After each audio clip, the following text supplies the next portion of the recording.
नमस्कार मित्रों आज हम लोग विवेक अग्निहोत्री जी ने जो 7 तारीख को ये ट्वीट किया था मुहूर्त को क्रिटिसाइज करते हुए, मुहूर्त के बहाने ज्योतिष को क्रिटिसाइज करते हुए उस पर विचार करेंगे। विवेक अग्निहोत्री जी बड़े फिल्मकार हैं। अब बुद्धा इन ट्रैफिक जैम वामपंथियों को एक्सपोज करने वाली एक बेहतरीन फिल्म थी। मैं भी उस फिल्म का फ़ैन रहा हूँ। और अर्बन नक्सल तो बहुत ही बेहतरीन पुस्तक, बहुत ही अच्छा शोध करके जो नक्सल का जो पूरे मूवमेंट को इन्होंने एक्सपोज किया, इसमें दो राय नहीं है। लेकिन वो उनका क्षेत्र है, एक्सपर्ट है उसमें, आप उस पर बात करें। लेकिन धर्म का विषय है, ज्योतिष का विषय है, वेद उपनिषदों का विषय है, जिसके बारे में आप नहीं जानते उसके बारे में दीर्घ शंका नहीं करनी चाहिए। लघु शंका और दीर्घ शंका आप लोग जानते होंगे। तो ये कुछ दिन पहले भीष्म पितामह के ऊपर भी इन्होंने ऐसे ही ट्वीट किया था, जिस पर विवाद हुआ था। उसमें उन्होंने कहा था कि भीष्म पितामह ने अपनी जिंदगी में कोई भी बड़ी जंग नहीं जीती थी, उसके बावजूद भीष्म पितामह को पता नहीं क्यों लोग बड़ा योद्धा मानते हैं। वो भीष्म पितामह जो भगवान कृष्ण को विवश कर देते हैं प्रतिज्ञा तोड़कर शस्त्र उठाने के लिए, उस भीष्म पितामह को ये योद्धा मानने को तैयार नहीं है। वैसे ही 7 तारीख को इन्होंने ये ट्वीट किया। आप लोग खुद पढ़िए कि कैसी विडंबना है कि बिना मुहूर्त के जन्म लेने वाला व्यक्ति जीवन भर शुभ मुहूर्त के चक्कर में फंसा रहता है और फिर एक दिन बिना मुहूर्त के इस दुनिया से विदा ले लेता है। अब रामचरितमानस का जो प्रसंग है कि भरत बिलख रहे हैं, रो रहे हैं जब राम का सीता वन को चले जाते हैं, तो उस समय वशिष्ठ जो गुरु हैं वो कहते हैं, सुनहु भरत भावी प्रबल बिलखि कहे मुनिनाथ, हानि लाभ जीवन मरण यस अपयस विधि हाथ। कि ये सारी 6 चीजें जो हैं, हानि लाभ जीवन मरण यश अपयश, ये सब परमात्मा के हाथ में है। मतलब ये जन्म जिसकी बात करें बिना मुहूर्त के, वो भी मुहूर्त परमात्मा द्वारा निर्धारित मुहूर्त है। हमारा जन्म, हमारी मृत्यु, ये जो है ये परमात्मा द्वारा, या परमात्मा नहीं प्रकृति द्वारा आप कह लीजिए, अगर कहना चाह रहे हैं तो पहले से एक निर्धारित एक समय पर ही चीजें घट रही हैं। यही चीज वशिष्ठ भी कह रहे हैं और यही सत्य भी है।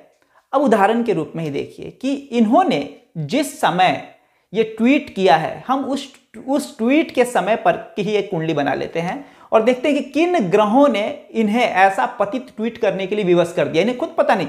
हम मुहूर्त का निर्धारण नहीं करते हैं, मुहूर्त तो हमारा निर्धारण करता है। हम कोशिश करते हैं कि शुभ मुहूर्त में चीजें हो पाए, लेकिन आप देखेंगे कि चीजें जो है, आप आजकल प्री मैच्योर बच्चे के जो कॉन्सेप्ट हैं, सभी को पता है कि वो टाइम चाहने से हमारे नहीं होता। अगर वो जो जच्चा बच्चा को ध्यान में रखना पड़ता है, अगर बीपी बढ़ गया है, ऑपरेशन डॉक्टर उस समय नहीं करता है, 15-20 मिनट आगे हो जाता है, 2 घंटा 2 दिन आगे हो जाता है, तो डॉक्टर भी बात मानते हैं कि मुहूर्त तो हम सोचते हैं कि इस समय करें, लेकिन वो ऐसा हो नहीं पाती हैं, क्योंकि मुहूर्त ही हमारा निर्धारण करता है कि किस समय क्या होना है। अब देखिए जो इन्होंने ट्वीट किया है उस समय पर हम विचार करें तो इन्होंने 7 नवंबर 2021 को दिन में दोपहर में 2:03 पर यह ट्वीट किया है। और उस समय की यह कुंडली है, कुंभ लगन की कुंडली है। चंद्रमा देखिए, जो मन है, मन की वजह से ही तो कुछ करता है व्यक्ति। मन चंद्रमा जो है उस दिन नीच का है और केतु के साथ में बैठा हुआ है, और सूर्य भी नीच का है। ये दोनों स्थितियां साल में सिर्फ 2-3 दिनों के लिए बनती है। आप लोगों को बता दें कि अक्सर लोग पूछते हैं कि कब ऐसा होता है जब चंद्रमा भी उच्च का हो, सूर्य भी उच्च का हो, कुंडली स्ट्रांग हो जाएगी। माता पिता चाहते हैं कि मेरे बच्चे का चंद्रमा मन का कारक है, सूर्य आत्मा का कारक है, अगर ये मजबूत हो गया तो अच्छी बात है। वो व्यक्ति बहुत ही ऑथेंटिक माना जाता है। चंद्रमा सुलझा हुआ व्यक्ति, समझदार व्यक्ति, सूर्य उच्च का प्रभावशाली, नेम फेम वाला होगा। तो ये चंद्रमा और सूर्य जो है ये दोनों उच्च के अक्षय तृतीया के आसपास होते हैं, जो भगवान परशुराम का जन्मदिन है, जो इस साल 14 मई 2021 को हुआ है। बैसाख शुक्ल पक्ष की तृतीया को अक्षय तृतीया होता है, और ठीक इसके 6 महीने बाद एकदम इसकी विपरीत स्थिति बनती है कार्तिक के शुक्ल पक्ष के तृतीया के दिन। तो वही कार्तिक का शुक्ल पक्ष का तृतीया उस दिन था जिस दिन ये ऐसा वाहियात ट्वीट इन्होंने किया है। अब बताइए, अजीब इत्तेफाक है। परशुराम जी के जन्म के ठीक 6 महीने बाद जब वैसी ही स्थिति बनती है, और याद रखिएगा आप लोग भी उस समय वो दीपावली के 6 दिन बाद छठ होता है। बिहार में, पूर्वांचल में बहुत बड़ा महापर्व मानते हैं छठ को, छठ और इस दीपावली के बीच में ये तिथि पड़ती है। छठ दीपावली के 3 दिन बाद, दीपावली को सूर्य नीच का उस समय है, सूर्य और चंद्रमा एक साथ होंगे अमावस्या में, और पूर्णिमा में सूर्य और चंद्रमा ठीक आमने सामने होते हैं। तो सूर्य चंद्रमा एक साथ होंगे, और चंद्रमा 3 दिन बाद जो है वो नीच की स्थिति में वहां रहता है। और सूर्य तो नीच का 1 महीना रहता ही है, करीब 15-16 अक्टूबर से लेकर 15-16 नवंबर के बीच में चंद्रमा जो है वो नीच का, सूर्य जो है वो नीच का रहता है। तो सूर्य नीच का है, चंद्रमा भी नीच का हो गया। ऐसी स्थिति यहां पर बन गई। तो ठीक ही अक्षय तृतीया से बिल्कुल विपरीत स्थिति है, ये कार्तिक का जो है शुक्ल पक्ष का तृतीया जो है। तो ये स्थिति इनको विचलित की ऐसा कि सूर्य भी नीच का है, चंद्रमा भी नीच का है, मन का कारक, ऊपर से चंद्रमा केतु के साथ बैठा है। उसने ऐसे वाहियात उसी दिन ऐसे ट्वीट करने के लिए विवश किया जो इनकी कीर्ति का, सम्मान का, प्रतिष्ठा का नाश करने वाला बना। सब लोग जान गए हैं कि अपरिपक्व है, इनको जिस चीज का विषय का ज्ञान नहीं है उसके बारे में ये वमन किए जा रहे हैं। इन्हें पता नहीं कि ज्योतिष जो है वो वेदों के 6 जो अंग माने जाते हैं, ज्योति वेदांग, उसका एक हिस्सा है ज्योतिष जो है। इन्हें पता नहीं कि पूरी संस्कृति जो हमारी डेवलप की, इसके लिए व्यवस्था थी। सप्त सिंधु प्रदेश में जब ये उभर रहे थे आर्य जो हैं, वो उस समय उसकी व्यवस्था थी। उस समय टाइम आज की तरह हमारे पास घड़ी का, समय का, बिल्कुल आदिम आरंभिक दौर की बात सोचिए कि उस समय उन्हें कुछ पता नहीं कि समय कब है, बारिश कब होगी। वो विवश हैं, वो आकाश के तारे को देख रहे हैं, नक्षत्र को देख रहे हैं, हर 15 दिन को एक एक दिन करके काउंट करते हैं। उन्हें सोमवार रविवार का कॉन्सेप्ट सब कुछ सीखना है जीवन में, एक एक दिन करके वो काउंट करते हुए जा रहे हैं। टाइम का जो है, टाइम और स्पेस की चीजें उनको अभी ज्ञात नहीं है। और हमें जो हमारी जनसंख्या बढ़ रही है उसको खाना पहुंचाना है, उनको खाना खिलाना है। कैसे कृषि होगी? और कृषि, और ये सब मानते हैं कि कृषि और ज्योतिष पर इन्होंने महारत हासिल की। ज्योतिष वो नहीं कि जो कुछ भी बोल दिए कि आईएएस होगा, नहीं होगा, वो अलग बात है। सबसे पहले तो कृषि से आरंभ हो रही है कि इस मूवमेंट में बारिश होती है। इतने बार सूर्य और चंद्रमा का ये कॉम्बिनेशन बीत जाता है तो बारिश होती है। इस सीजन में ये हमें फल लगाना है, ये पौधे लगाने हैं, इन सब पर महारत हासिल किया इन लोगों ने। इसीलिए आप देखेंगे कि वृष्टि होती है कि नहीं, कौवे से प्रिडिक्शन, दूसरी चीजों से। आज मौसम विज्ञानी भी कई बार चीजों को फेल कर जा रहे हैं। उस समय सोचिए कि जब हमारे पास कुछ नहीं था, हम कैसे अब कृषि को आगे बढ़ाते, प्रमोट करते। हम जी नहीं पाते, ये हमारे सर्वाइवल से जुड़ा हुआ था। इसलिए कृषि, ये ज्योतिष केवल यज्ञ के मुहूर्त ही नहीं, कृषि के लिए सबसे पहले जो हमारे जीवन का आधार है। आज आप छठ देखिए, छठ के भीतर जो भी क्रिया, पहले मुझे लगता था कि ये क्या करते रहते हैं, ये सब समझ में नहीं आता। कई चीजें, विवाह में भी माटी कोड़ रहे, सबके साइंटिफिक मीनिंग है जो अब समझ में आते हैं।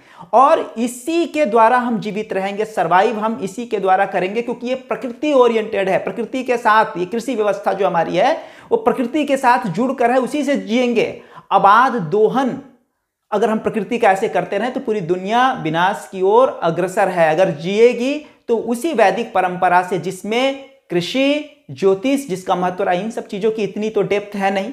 उठाएं और ट्वीट कर दिए कुछ भी, ठीक है, आप फिल्म दुनिया के एक्सपर्ट हैं, आप कहां बात कर रहे हैं जिस चीज के बारे में आपको पता नहीं। कितनी गहरी जड़ें जमी हुई हैं ज्योतिष की, आप सोच नहीं सकते हैं। आप ज्योतिष को तो छोड़िए, बाहर में जो 1100 से ज्यादा साइकिलों को डेवलप किया है पश्चिम ने, कि कैसे एक समय 2-3 साल के बाद में एक समय विशेष में पर्टिकुलर प्लैंक्टन उभर रही है, उसको खाने वाले मछलियां जो है वो उभर रहे हैं। उसके बाद वो उद्योग बूम पे जाता है, फिर 5-6 साल बाद डाउन हो जाता है। ये एक सर्किल, ऐसे अनेक सर्किल बनाया है। सूर्य पर जब भी 11 साल बाद एकदम सन स्पॉट आता है, खुद जातियां लड़ने लग जाती हैं, कोई ना कोई एकदम विवाद हो जाता है। हर 18 साल के बाद दुनिया में इमिग्रेशन की समस्या आती है। वो एक मुहूर्त है जो निर्धारित है। उसके बाद कहीं ना कहीं, वो अलग बात है कि सूडान में आएगा, कि भारत में आएगा, कि पाकिस्तान में आएगा इमिग्रेशन की समस्या, लेकिन वो आती है।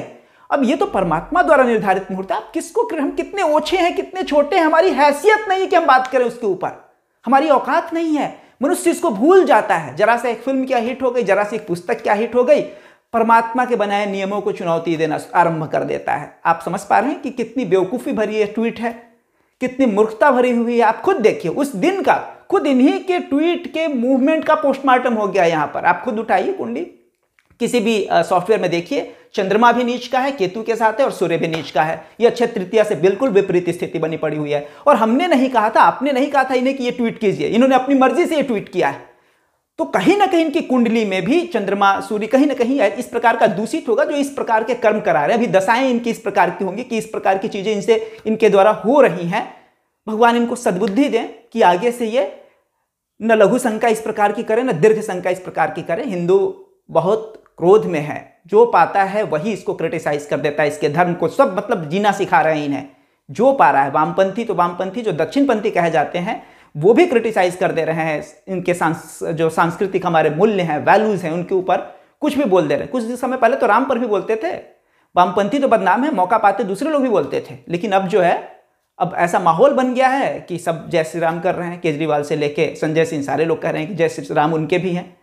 तो ये स्थिति है, ये सुधरनी चाहिए और ये लोग को कुछ भी बोलने से बचना चाहिए कि कुछ भी बोल दिया, क्या हुआ, आज आपकी कीर्ति का नाश हो रहा है, आपके सम्मान का नाश हो रहा है, लोग आपको पहले जैसा रिस्पेक्ट नहीं करते हैं जब पहले जो आपको रिस्पेक्ट मिलता था और आगे मिलेगा भी नहीं। जिन ग्रहों के मूवमेंट में इन्होंने ऐसा किया ही अपने सम्मान का नाश स्वयं से कर रहे हैं, कोई और नहीं कर रहा है। चंद्रमा मन का कारक है, खुद से खुद का सम्मान का नाश किया। सूर्य आत्मा का कारक, आत्मा ही दूषित हुई पड़ी हुई है, किसी हम लोगों ने नहीं कहा कि आप ऐसा कीजिए। तो इसी के साथ मित्र जो है बहुत आहत है हम लोग, ये देखते अच्छा नहीं लगे, इसलिए नहीं कि मैं ज्योतिष के प्रोफेशन में हूँ, कुछ भी हमारी संस्कृति से। अब भीष्म के ऊपर जब टारगेट किया तो मैं तो पुराण कथा बोलने वाला तो नहीं हूँ, फिर भी हमें तकलीफ लगती, हमारी संस्कृति की कोई भी चीज़ पर अगर हमला हो तो अच्छा नहीं लगता है कि आप जिस चीज़ को नहीं जानते उसके बारे में क्यों राय दे रहे हैं। कोई व्यक्ति किसी एक चीज़ का एक्सपर्ट हो जाता है और सारी चीज़ों पर बोलना आरंभ कर देता है।